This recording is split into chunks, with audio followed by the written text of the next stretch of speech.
Dear students, in present video I am going to discuss textual activity of the prose number 4, that is a mad tea party written by Lewis Carroll. ठीक है, so question number 1 जो है इसका क्या है कि how were the animals using dormouse, how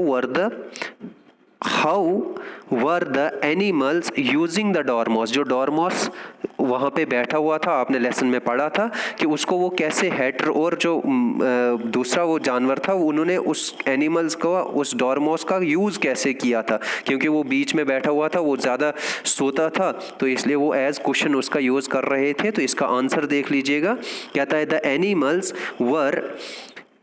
animals were using the dormouse as a cushion and talking over its head. वो चूंकि डॉर्मोस जो था वो क्या था, वो हैटर और मार्च हेयर के बीच में बैठा हुआ था, तो वो क्या कर रहे थे, एक ने भी उसको एज कुशन यानी कि उसके साथ टेक लगाई हुई थी और दूसरे ने भी उसके साथ टेक लगा के जो है वो उसके सिर के ऊपर से बातें कर रहे थे। टॉकिंग ओवर इट्स हेड्स मतलब इट्स किसके लिए, डॉर्मोस के लिए यहाँ पे यूज हुआ है, उसके सिर के ऊपर से वो बात कर रहे थे। नंबर 2 है why did the dormouse not object to being used as a cushion. ठीक है, तो क्या कह रहा है इस वाले क्वेश्चन में, क्वेश्चन नंबर 2 कहता है डॉर्मोस ने एक गद्दे के तौर पर इस्तेमाल किए जाने पर ऐतराज क्यों नहीं किया। मतलब why did the dormouse not object to being used as a cushion, उसने ऐतराज क्यों नहीं किया। तो क्योंकि वो गहरी नींद में सोया था, ये आपको पता है, लेसन में पढ़ा था। The dormouse did not object because he was in fast asleep between the March Hare and the Hatter और मार्च हेयर के बीच में वो जो है वो गहरी नींद में सोया हुआ था, इसलिए ऑब्जेक्ट कैसे करता, उनको ऐतराज कैसे करता कि मुझे आप क्या नहीं करो, एज कुशन जो है वो यूज नहीं कर सकते या नहीं करो। तो क्वेश्चन नंबर 3 जो है, थर्ड क्वेश्चन क्या है, Alice and March Hare considered each other impolite. Alice और डॉर्मोस जो है एक दूसरे को गुस्ताख समझते थे या इम्प्लाइड समझते थे। तो क्यों समझते थे, इसमें दो आगे पार्ट्स दिए, एक was the March Hare implied, क्या मार्च हेयर जो था वो गंवार था, इम्प्लाइड था, गुस्ताख था, क्या फिर यहाँ पे देख लेंगे इसका आंसर आप, कहता है as the March Hare made fun of Alice, क्योंकि जो एलिस का मजाक उसने उड़ाया था, मार्च हेयर ने एलिस जो थी उसका मजाक उड़ाया था, by offering her the wine without having wine on the table, क्योंकि शराब के लिए उसने ऑफर किया था, बोला था कि आप शराब ले लो, लेकिन वहाँ पे टेबल पे वो थी नहीं, ऐसे मजाक में उसने बताया था। तो इससे ये साबित होता है कि वो इम्पोलाइट था। It shows that he was impolite, ये दिखाता है कि मार्च हेयर जो है वो क्या है, वो थोड़ा सा गुस्ताख था। अब देखो नंबर बी जो है, इसका बी पार्ट इसका क्या है, बी पार्ट में ये कह रहा है, कहता है in what way was Alice implied, Alice जो थी वो किस तरह गंवार थी, एलिस जो थी वो किस तरह इम्पोलाइट थी, गुस्ताख थी। तो ये भी आपने यहाँ पे देख लोगे, एलिस वाज इम्पोलाइट, एलिस जो थी वो गुस्ताख थी, बिकॉज क्योंकि she joined the party without being invited by the animals, यानी कि वो बिना दावत के ही वो उनकी पार्टी में शामिल हो गई थी, यानी इजाज़त के बगैर ही उनके उसमें पार्टी में शामिल हो गई थी, उनके साथ बैठ गई थी, उन्होंने उसको इनवाइट नहीं किया था, उन्होंने उसको वहाँ पे बैठने की दावत नहीं की थी। तो ये दिखाता है कि एलिस भी क्या थी, इम्प्लाइड थी। क्वेश्चन नंबर 4 जो है यहाँ पे बता रहा है what were the 2 points which puzzled Alice in the story of the dormouse. जब डॉर्मोस वो पहले एलिस को बोल रहे थे कि आप हमें स्टोरी सुनाओ, जब उसने नहीं बताई थी तो फिर किसके पास गए, डॉर्मोस को, और डॉर्मोस जो कि सोया हुआ था, तो वो क्या बता रहा था, उसने अपने कहा कि मैं आपको स्टोरी जो है वो सुनाऊंगा। जब वो स्टोरी सुना रहा था तो अब वही क्वेश्चन है कि कौन से 2 पॉइंट ऐसे थे जहां पे एलिस उस स्टोरी में पजल हो गई थी। तो कौन सा था, the first point which puzzled Alice was that the sisters were living in the honey well. कहता है कि पहला वाला जो था कि जो उसने बताया था कि 3 बहनें थी और वो कहाँ पे एक यानी कि शहद के कुएं में रहा करती है, ठीक है, रहा करती थी। तो ये वाला जो है, ये वाला उसके लिए एक पजलिंग पॉइंट था। एंड द सेकंड पॉइंट, और दूसरा पजलिंग पॉइंट क्या था उसके लिए, was that they were leaning learning to draw the honey and everything that begins with an M out of the honey well। और दूसरी वाली बात जो थी वो क्या कर रहे थे, यानी कि वो शहद के कुएं में से शहद कैसे निकाल सकती थी, यानी वो उसने बताया कि वो शहद निकाल रही थी, जब वो उधरी थी उसके अंदर थी तो वो फिर कैसे निकाल रही थी, ये उसके लिए मतलब कि एलिस के लिए पजलिंग वाली बात थी, यानी उलझन वाली बातें थी। ठीक है, दो जो है ये बातें उसकी उलझन वाली थी। उसके बाद कहता है क्वेश्चन नंबर 5 जो है, why did Alice leave the party. Why did Alice leave the party, Alice ने पार्टी को क्यों छोड़ा था। एलिस लेफ्ट, अब लीव नहीं आएगा, लेफ्ट आएगा, पास्ट फॉर्म आएगी लीव की। तो कहता है Alice left the party, Alice ने उस पार्टी को छोड़ दिया था। क्यों छोड़ा था, because she could not bear the rudeness of Hatter and March Hare. कहता है कि उसने एलिस ने पार्टी क्यों छोड़ी थी, क्योंकि वो हेटर की गुस्ताख तानाकशी और इस कदर नाराज हुई थी कि वो पार्टी छोड़कर ही चली गई थी। वो उनका र्यूड बिहेवियर जो उसके साथ था तो वो नहीं बर्दाश्त कर पाई थी, और इसलिए जो है किसका, मार्च हेयर और हेटर का जो र्यूडनेस थी, जो यानी कि वो गुस्ताख वाला तानाशाही थी, या उसको जो ताने दे रहे थे वो नहीं बर्दाश्त कर पाई, और इसीलिए जो है उसने क्या किया था, उनकी पार्टी को ही छोड़ दिया था। अब ये तो ए पार्ट में क्वेश्चंस थे। बी पार्ट में आपको बताया है ट्रू कौन सा स्टेटमेंट है और फॉल्स कौन सा स्टेटमेंट है, ये आपने देखना है। Say whether the following statements are true और फॉल्स। नीचे दिए जो स्टेटमेंट्स हैं वो आपने बताने हैं कि ये सही है या गलत है। I don't see any wine, Alice marked. तो एलिस ने जब उसको किसने, मार्च हेयर ने उसको बताया था कि आप शराब ले लो, लेकिन वहाँ पे कोई शराब टेबल पे रखी नहीं थी। आई डोंट सी एनी, जब उसने बताया मुझे तो यहाँ पे कोई शराब दिख नहीं रही है, एलिस ने रिमार्क किया था, तो ये जो है ये ट्रू है। ठीक है, नंबर 2 है द डॉर्मोस स्लावली क्लोज्ड हिज आइज। डॉर्मोस ने आहिस्ता आहिस्ता अपनी आंखें बंद की थी, तो ये जो है ये फॉल्स है। आहिस्ता नहीं, वो जल्दी ही सो जाता था, जैसे कि आपने स्टोरी में पढ़ा था।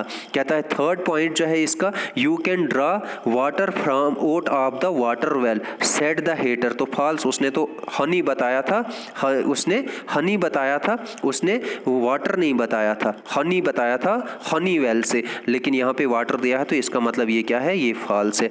Alice was disgusted. ठीक है, तो हुई थी क्योंकि उसको वो जो ताने दे रहे थे, तो इसका मतलब ये सही था, डिस्गस्ट हुई थी वो। The dormouse was being put into the tea pot, तो ये भी ट्रू है। डॉर्मोस को वो क्या कर रही, जब उसने पीछे मुड़ के एलिस ने देखा था तो उसने देखा था कि वो मार्च हेयर और कौन थे, जो हेटर था, वो क्या कर रहे थे, वो डॉर्मोस को उस टी पॉट में यानी कि उस चाय की केतली में भर रहे थे, डाल रहे थे। तो इसके बाद जो है लैंग्वेज वर्क आपका आया है। लैंग्वेज वर्क में देख लीजिएगा क्या बताया है। कहता है look at the following 2 sentences taken from the story. ध्यान दीजिएगा, look at the following sentences taken from the story, जो आपकी स्टोरी से लिए गए हैं। What did they live on, what did they live on, मतलब कि वो उस कुएं, ये क्वेश्चन वहाँ से लिया गया है जब एलिस ने डॉर्मोस से पूछा था कि वो 3 बहनें जो है वो वहाँ जिंदा किस तरह से रहती हैं, कुएं, उस शहद के कुएं में कैसे जिंदा रह सकती हैं, वो क्या खाती हैं वहाँ पे। और दूसरा वाला सेंटेंस निकाला है, have you guessed the riddle yet. ठीक है, have you guessed the riddle yet, तो ये भी उस वक्त जिस वक्त वो राइडल्स बोल रहे थे कि हम एक दूसरे से राइडल्स पूछेंगे, तो ये उस वक्त का क्वेश्चन था। अब देखो यहाँ पे जो है कह रहा है कि the above sentences are direct questions, इनको हम क्या बोलते हैं, डायरेक्ट क्वेश्चंस बोलते हैं। ठीक है, द अबव सेंटेंसेस यानी कि what did they live on, have you guessed the riddle yet, तो ये डायरेक्ट क्वेश्चन है। There are 2 types of direct questions. अब क्या होते हैं हमारे पास जो है क्वेश्चंस के इंटरोगेटिव सेंटेंसेस जिनको हम बोलते हैं, उसके क्या होते हैं, 2 टाइप्स होते हैं, या वो 2 तरीके के होते हैं। कौन से तरीके के होते हैं, एक वाला तरीका जो उनमें यूज होता है वो WH क्वेश्चन वर्ड के होते हैं, और दूसरा वाला जो होते हैं, दूसरे वाले कैसे होते हैं, यस और नो क्वेश्चन। अब यस और नो क्वेश्चन वो नहीं होते हैं, बल्कि वो हेल्पिंग वर्ब से यूज होते हैं, उनका आंसर यस और नो में होता है, तो उनको यस और नो क्वेश्चंस बोलते हैं। और जो WH वर्ड से स्टार्ट होते हैं उनको हम WH क्वेश्चन वर्ड्स बोलते हैं, या क्वेश्चंस, WH क्वेश्चंस बोलते हैं। अब यहाँ पे आपको दिया भी है थोड़ा, कहता है कि WH question starts with a word that is WH। ठीक है, WH से जो है जो वर्ड स्टार्ट होते हैं उनको WH क्वेश्चंस कहते हैं। ठीक है, WH क्वेश्चंस उनको कहते हैं जो WH वर्ड से स्टार्ट होते हैं। लेकिन एक वर्ड जो है यहाँ पे WH से नहीं, H और W इसमें आता है, W भी आता है, H आता है, लेकिन स्टार्ट तो H से होता है, लेकिन ये भी इस कैटेगरी में ही आता है। अब देखो हु है, what, why, how, when, which, where, whose, whom, etcetera, ये सारे जो भी WH से होता है वो WH कैटेगरी में ही आता है। और ये क्या करते हैं, they need explanation in answer. जब हमें इनका आंसर देना होता है ऐसे क्वेश्चंस का, WH क्वेश्चंस का, तो हम येस और नो में इनका आंसर नहीं दे सकते हैं, हमें पूरी एक्सप्लेनेशन देनी पड़ती है। ठीक है, लेकिन यहाँ पे जो है येस और नो क्वेश्चन दूसरी कैटेगरी, ये तो एक कैटेगरी के थे, ये दूसरी कैटेगरी के जो क्वेश्चंस होते हैं या दूसरी टाइप्स के जो क्वेश्चंस होते हैं उनको हम बोलते हैं येस और नो क्वेश्चंस। अब येस और नो क्वेश्चंस कौन से होते हैं, जो starts with the auxiliary verbs, जो ऑक्सिलरी वर्ब से स्टार्ट होते हैं। इनके बारे में आपने पढ़ा है, कहता है कौन से है, is, am, are, was, were, be, been, being, do, does, did, etcetera जो है, कैन, शैल, विल, वुड जो है, सारे किस में आते हैं, ऑक्सिलरी वर्ब्स में आते हैं। ठीक है, तो इनसे जो क्वेश्चन स्टार्ट होते हैं, इन वाले वर्ब से जो क्वेश्चन स्टार्ट होते हैं तो उनको हम क्या बोलते हैं, उनको बोलते हैं येस और नो क्वेश्चन, क्योंकि इनका आंसर जो है वो हम किस में दे सकते हैं, येस और नो में दे सकते हैं। ठीक है, अब नीचे आप जब एग्जांपल्स पढ़ोगे तो उस वक्त जो है आपको मैं बताता जाऊंगा कि किस तरह से उनको एक्सप्लेनेशन देनी पड़ती है या किस तरह से उनका ये आंसर जो है येस और नो में होता है। ठीक है, अब देखो यहाँ पे the structure of the WH question, WH question is, WH question word का जो है, WH क्वेश्चंस जो होते हैं उनका स्ट्रक्चर जो होता है, जब हम क्वेश्चन सेंटेंस उनका बनाते हैं, इंटरोगेटिव सेंटेंस बनाते हैं, तो वो कैसे होता है। पहले हम क्या लेते हैं, WH क्वेश्चन वर्ड लेते हैं, चाहे आप विच, व्हाट वगैरह जो भी लोगे। फिर उसके बाद जो है हम हेल्पिंग वर्ब लेते हैं। हेल्पिंग वर्ब जो है आपको पता है, is, am, are, was, were, be, been, being, etcetera जो भी हैं। उसके बाद जो है सब्जेक्ट लेते हैं और उसके बाद मेन वर्ब लेते हैं। इस तरीके से ये एक तरह का क्या होता है, एक तरीका होता है WH या इंटरोगेटिव सेंटेंस बनाने का। दूसरा तरीका क्या है, यहाँ पे देख लीजिए, दूसरा तरीका है, पहले हम WH क्वेश्चन वर्ड तो लेते हैं लेकिन मेन वर्ब लेते हैं, फिर वर्ब लेते हैं और helping verb used as main verb. वो हेल्पिंग वर्ब वो हेल्पिंग वर्ब का काम नहीं कर रहा होता है, वो मेन वर्ब का काम कर रहा होता है, तो WH के बाद ही आता है। यानी कि व्हाट इज योर नेम, तो यहाँ पे इज जो है वो हेल्पिंग वर्ब नहीं है, वो वहाँ पे मेन वर्ब का भी काम कर रहा है। तो इस तरीके से या तो कोई मेन वर्ब होता है या फिर helping verb used as a main verb होता है। तो पहले WH क्वेश्चन वर्ड होता है, उसके साथ हम मेन वर्ब लगाते हैं या helping verb used as main verb, फिर सब्जेक्ट और फिर बाकी रेस्ट ऑफ द सेंटेंस। ठीक है, ये दूसरा तरीका है इंटरोगेटिव सेंटेंस बनाने का, किनका, WH क्वेश्चन वर्ड्स का। लेकिन अब देखो स्ट्रक्चर ऑफ येस और नो क्वेश्चन, येस और नो क्वेश्चन का कैसे सेंटेंस स्ट्रक्चर बनता है देख लीजिएगा। पहले हम हेल्पिंग वर्ब लगाते हैं, चाहे is, am, are, was, were, be, been, being, can, could, shall, should वगैरह जो भी लगाओगे वो लगाना है, हेल्पिंग वर्ब यहाँ पे लगाना है। उसके बाद जो है हमने क्या लगाना है, इसका सब्जेक्ट लगाना है और फिर उसके बाद मेन वर्ब लगाना है। एक तरीका तो इसका आ गया, ये इसके भी दो तरीके हैं। फिर क्या है, helping verb used as a main verb, यहाँ पे तो हमने मेन वर्ब बाद में सब्जेक्ट के बाद में लगाना होता है, लेकिन ये जो पहले हमने हेल्पिंग वर्ब लगाना होता है यही मेन वर्ब का काम कर लेता है। फिर हमें सब्जेक्ट के बाद जो है वो मेन वर्ब का काम, मेन वर्ब जो है वो यूज नहीं करना पड़ता है। तो इस तरीके से हेल्पिंग वर्ब जो used as a main verb plus subject plus rest of the sentence होता है। अब देखो, now find at least 5 WH questions and 5 yes or no questions from the story and write down in the space provided. जो आपकी book पे space दी है वहाँ पे आपने 5 जो है वो सेंटेंसेस लिखने हैं। कौन से 5 लिखने हैं, 5 WH क्वेश्चन लिखने हैं, WH क्वेश्चंस यानी कि इंटरोगेटिव WH वाले, और यस 5 लिखने आपने ये यस और नो वाले क्वेश्चंस लिखने हैं। अब देखो यहाँ पे आगे कहता है find at least 5 questions and 5 yes और no questions from the story and write them down in the provided space. ठीक है, या स्पेस प्रोवाइडेड। यहाँ पे WH क्वेश्चन वाले वर्ड्स लेंगे हम पहले, WH वाले 5 सेंटेंस आप देख लोगे। Why did they live at the bottom of the well. अब देखो यहाँ पे जो है यहाँ पे क्या लगा है, वाई लगा है, वाई क्या है, WH है, और डिड जो है यहाँ पे क्या लगा है, ये हेल्पिंग वर्ब है, फिर सब्जेक्ट आया, फिर मेन वर्ब आया, फिर रेस्ट ऑफ द सेंटेंस है at the bottom of the well, ठीक है। उसके बाद जो है what did they draw, what did they draw. अब देखो यहाँ पे जो है ये डिड जो है ये मेन वर्ब का भी काम कर रहा है और हेल्पिंग वर्ब का भी काम कर रहा है, दोनों काम खुद ही कर रहा है। यहाँ पे ये हेल्पिंग वर्ब जो है एज अ मैन, आप ये भी कह सकते हो कि ये हेल्पिंग वर्ब जो है एज अ मैन वर्ब भी यूज हुआ है, यहाँ पे यूज हुआ है। What did they draw, what did they draw. तो अब देखो यहाँ पे व्हाट जो है, व्हाट क्या है, यहाँ पे WH क्वेश्चन वर्ड है। फिर where did they draw the honey from, अब वेयर डिड दे ड्रा, तो यहाँ पे भी जो डिड जो है वो क्या है, मेन वर्ब, ये हेल्पिंग वर्ब है, और ड्रा जो है यहाँ पे क्या है, सेकंड वर्ब है। लेकिन एक सेंटेंस आप देख लीजिएगा,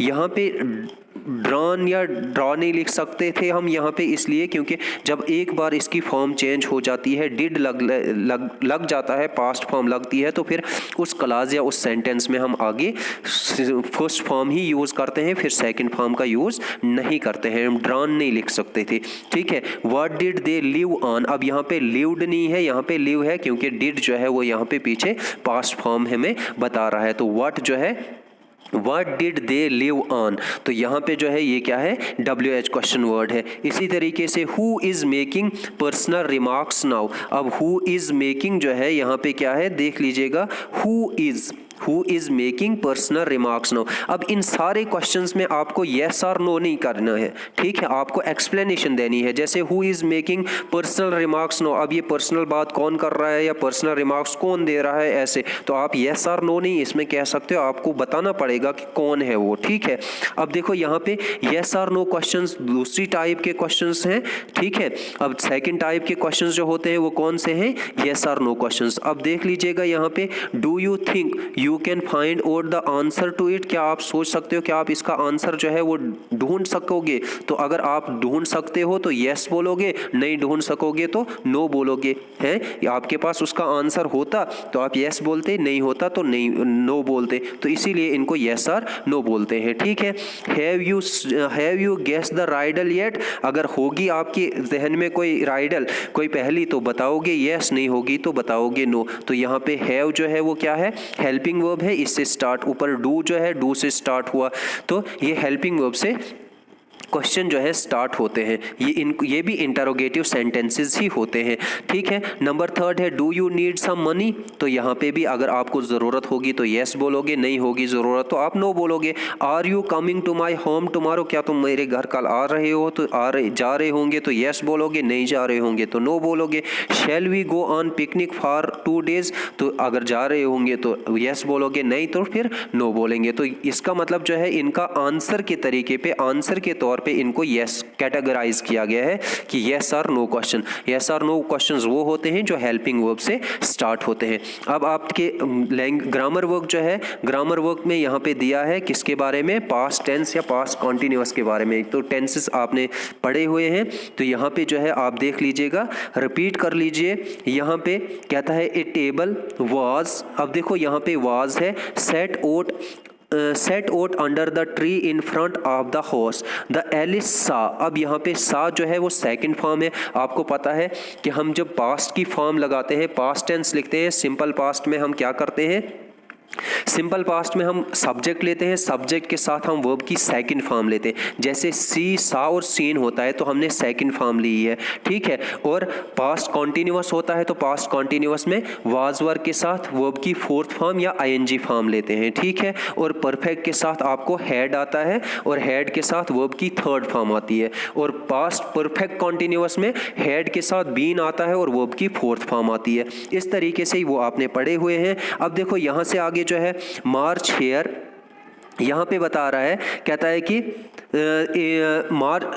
the table, A table was set, अब यहाँ पे वाज बता रहा है, हमें क्या बता रहा है कि पास्ट है। Was sat out under a tree in front of the house, ठीक है। अब द एलिस सा, तो ये यहाँ पे सा जो है ये पास्ट में, the March Hare and the Hatter having tea at it, dormouse was sitting, अब यहाँ पे वाज सिटिंग जो है ये भी हमें क्या बता रहा है कि ये पास्ट में। Between them fast asleep and other two were, अब यहाँ पे वर से were using it as a cushion, दोनों वो उसका कुशन के तौर पे इस्तेमाल कर रहे थे, ठीक है, तो पास्ट में कर रहे थे। As and talking over its head, और बात कर रहे थे उसके ऊपर से, ठीक है। The underline words are in simple past, underline word जो है यहाँ पे, या आपको यहाँ पे बता रहा हूँ कि जो ब्रैकेट्स में वर्ड्स दिए हैं ये किस में है, सिंपल पास्ट में है या पास्ट कॉन्टिन्यूअस टेंसेस में है। जैसे वाज सिटिंग तो पास्ट कॉन्टिन्यूअस है, सा है तो किस में है, पास्ट सिंपल में है, सिर्फ वाज लगा है तो यहाँ पे मेन वर्ब के तौर पे ये वाज यूज हुआ है तो ये भी पास्ट सिंपल है, ठीक है। उसके बाद जो है you are familiar with the past simple tense, in the past continuous we use was were plus ING form of the verb, तो ये आपको पता है। अब देखो यहाँ पे जो है we use was with, was हम किसके साथ, सिंगुलर सब्जेक्ट के साथ लगाते हैं, जैसे आई के साथ वाज, ही के साथ वाज, शी, इट, और सिंगुलर सब्जेक्ट यानी सिंगुलर सब्जेक्ट कोई नाम होगा, एक ही नाम होगा, तो जैसे रहीम वाज, अनीस वाज हैं, ठीक है, तो उसके बाद जो है एक नाम होता सिंगुलर नेम होगा तो भी हम क्या करते हैं, वाज का यूज करते हैं। We use were with you, they, we etcetera, ठीक है, and plural names Ram and Shyam, ठीक है, वर, फिर राम आता तो वाज आता, राम एंड श्याम यानी 2-3 आते तो फिर वर लगता है, यानी प्लूरल के साथ हम वर का यूज करते हैं और सिंगुलर के साथ हम क्या यूज करते हैं, वाज का यूज करते हैं। तो जैसे आई, ही, शी, इट जो है ये सिंगुलर प्रोनाउंस हैं तो इनके साथ हम वाज का यूज करेंगे। वी जो है जब बहुत सारे होते हैं तो वर का यूज करेंगे। यू जो है ये एज सिंगुलर भी है एज प्लूरल भी है, लेकिन हम इसके साथ वर ही यूज करेंगे, हम यू वाज नहीं यूज करते हैं। दे के साथ जो है वर का ही यूज करते हैं। अब देखो we use past continuous to say, we use past continuous to say that somebody was in the middle of doing, जब वो काम कर रहा होता है यानी कि मिडल ऑफ द डूइंग, किया हुआ होता है लेकिन कुछ किया होता है, कुछ करना होता है तो उसको हम वहाँ पे हम पास्ट कॉन्टिन्यूअस का यूज करते हैं। Something at a certain time, कहता है द एक्शन और situation had already started before the time but had not finished, ठीक है, सिचुएशन जो काम करने की है वो पहले ही स्टार्ट हो चुकी होती है लेकिन अभी खत्म नहीं हुई होती है तो उसके लिए हम जो है वो पास्ट कॉन्टिन्यूअस का यूज करते हैं। जैसे यहाँ पे कुछ एग्जांपल्स दी है, दिस टाइम लास्ट ईयर, इस वक्त यानी कि ये वाला टाइम, ये वाला वक्त जो था पिछले साल का, I was living in Jammu, में कहाँ पे रहता था, जम्मू में रहता था। कहता है what were you doing at 10 o'clock last night, तो व्हाट वर यू डूइंग, तो देख लीजिएगा यहाँ पे वर यू के साथ वर लगा है, यहाँ पे यू के साथ यू वाज नहीं आया है, ठीक है। उसके बाद जो है थर्ड एग्जाम्पल इन्होंने यहाँ पे बताई है, I waved to her but she wasn't looking, अब वाज नॉट लुकिंग जो है वाज के साथ फोर्थ फॉर्म लगी है तो ये भी क्या है, पास्ट कॉन्टिन्यूअस है। मैंने उसको हाथ हिलाए लेकिन उसने मेरी तरफ नहीं देखा या उसने नहीं देखा। अब देखो यहाँ से आगे क्या है, use the verbs in the correct form past continuous and simple past. आपने क्या करना है, कुछ वर्ड्स या कुछ सेंटेंसेस नीचे दिए हैं उनमें आपने दो टेंसेस का यूज करना है, एक पास्ट कॉन्टिन्यूअस टेंस का यूज करना है और पास्ट सिंपल, ठीक है, या सिंपल पास्ट। इसको इनडेफिनिट, ये डेफिनेट या इनडेफिनिट जो है वो भी बोलते हैं इसका सिंपल पास्ट का, ठीक है। अब पास्ट कॉन्टिन्यूअस जो है, पास्ट कॉन्टिन्यूअस का रूल आपको पता है, वो आपको टेबल पढ़ा है आपने, वहां से देख लीजिएगा।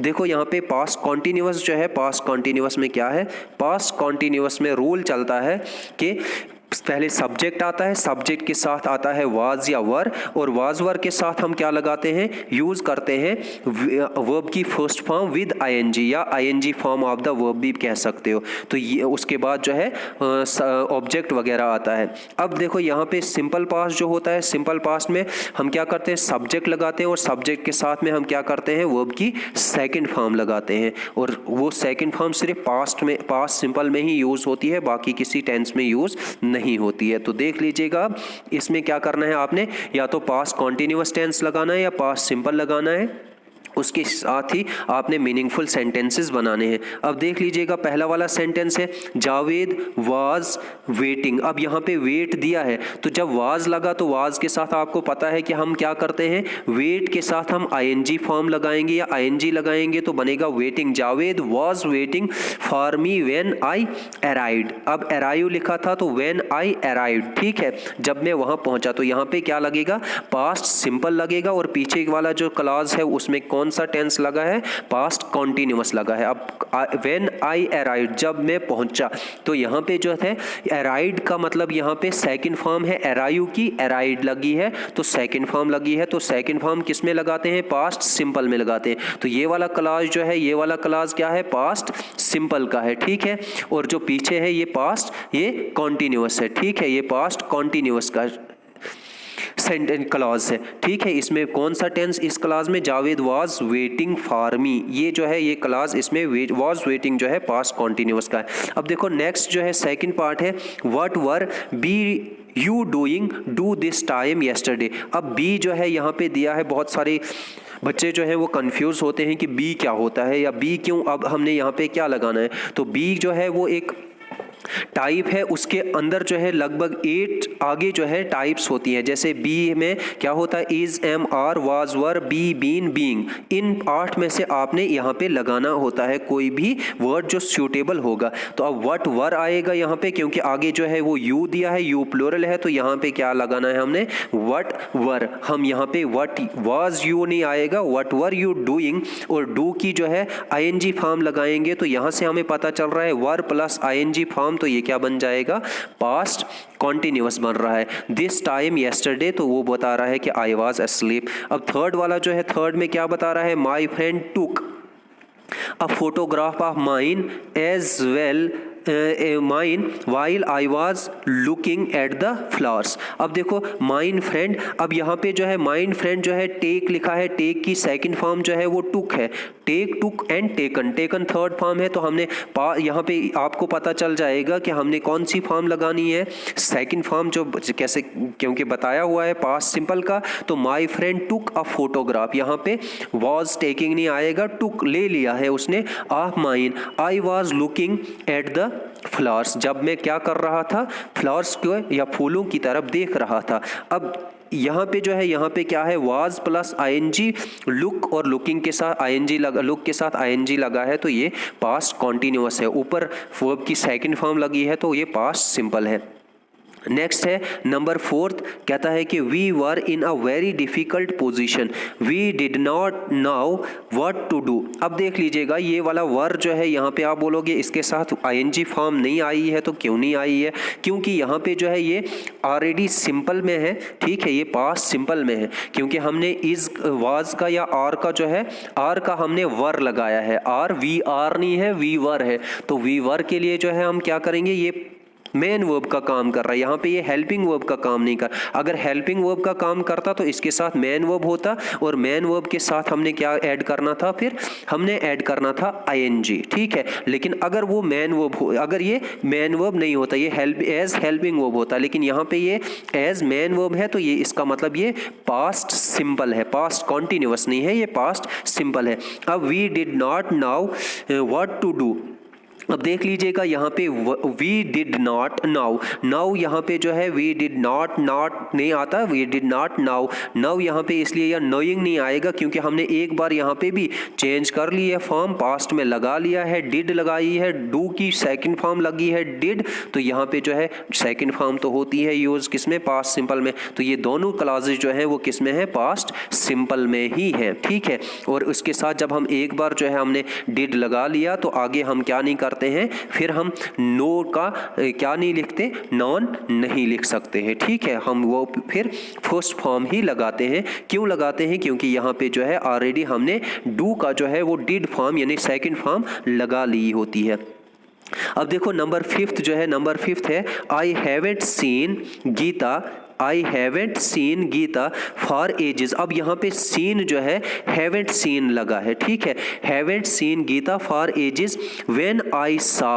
अब यहाँ पे तो ये तो ठीक है, ये इन्होंने दिया है किसमें, ये पास्ट परफेक्ट में दिया है, तो ये इन्होंने ऑलरेडी खुद ही किया हुआ है। लेकिन आपने जो इसमें भरना था व्हेन आई लास्ट सा, अब सी का जो है हमने क्या किया, जब मैंने उसको आखिरी बार देखा, ठीक है, तो सा आएगा, सी नहीं आएगा, सी की सेकंड फॉर्म आएगी। She was trying to find a job in Srinagar, वो कोशिश कर रही थी कि उससे कोई जॉब मिले, कहाँ पे, श्रीनगर में। वॉज ट्राइंग जो है यहाँ पे जो है ये पास्ट कॉन्टिन्यूअस है, वॉज हेल्पिंग वर्ब है और ट्राई का आईएनजी फॉर्म लगा के हमने इसको पास्ट कॉन्टिन्यूअस बना दिया है।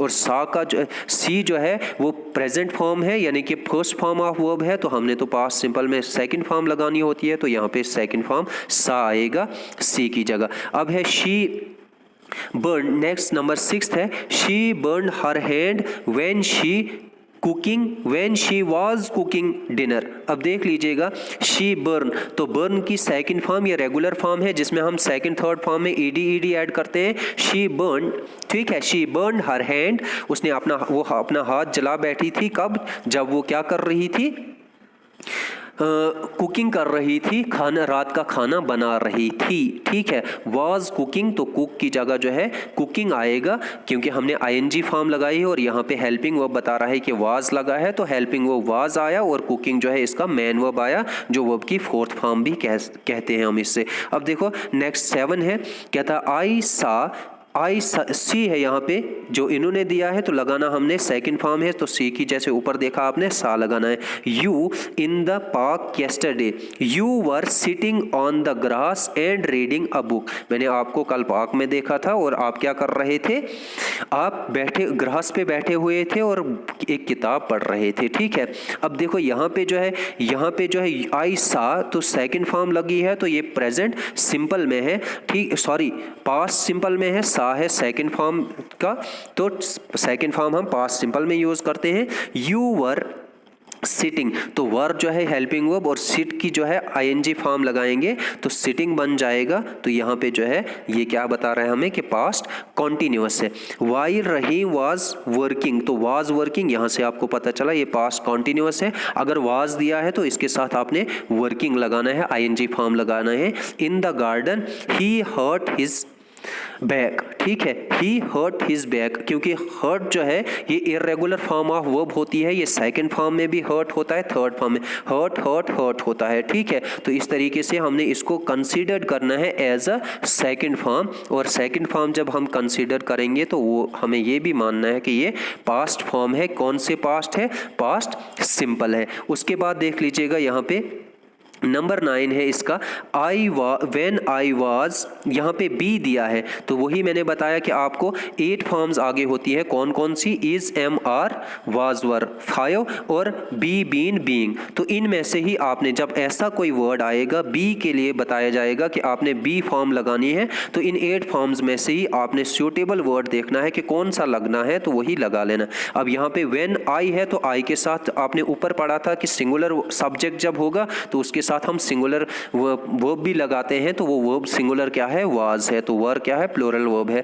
अब देखो यहाँ पे व्हेन आई वाज यंग, जब मैं छोटा था, आई वांटेड, ठीक है, वांट का जो है वो क्या आया है, wanted to be a doctor, मैं चाहता था कि मैं एक डॉक्टर बनूं, ठीक है। यहाँ पे जो है आई वांटेड है, वांट का सेकंड फॉर्म है, तो ये दोनों में क्या हो गया है, पास्ट फॉर्म ही, पास्ट सिंपल ही यूज हुआ है। यहाँ पे भी वाज जो है वो क्या कर रहा है, वो मैन वर्ब का काम कर रहा है, हेल्पिंग वर्ब का काम नहीं करता। हेल्पिंग वर्ब का काम करता तो आगे जो है वो मैन वर्ब होता, और वो मैन वर्ब में आईएनजी हमने यूज करना था according to rule of the tense. अब देखो यहाँ पे जो है the door bell rang while I was having a bath, अब हैव का जो है वो हैविंग लगा है, वाज जो है हेल्पिंग वर्ब है, और the door bell ring, rang, rung, ठीक है, RUNG थर्ड फॉर्म है, सेकंड फॉर्म है रैंग, तो सेकंड फॉर्म हमें पता है कि हम लगाते हैं पास्ट सिंपल में। तो इस तरीके से द डोर बेल रैंग, जब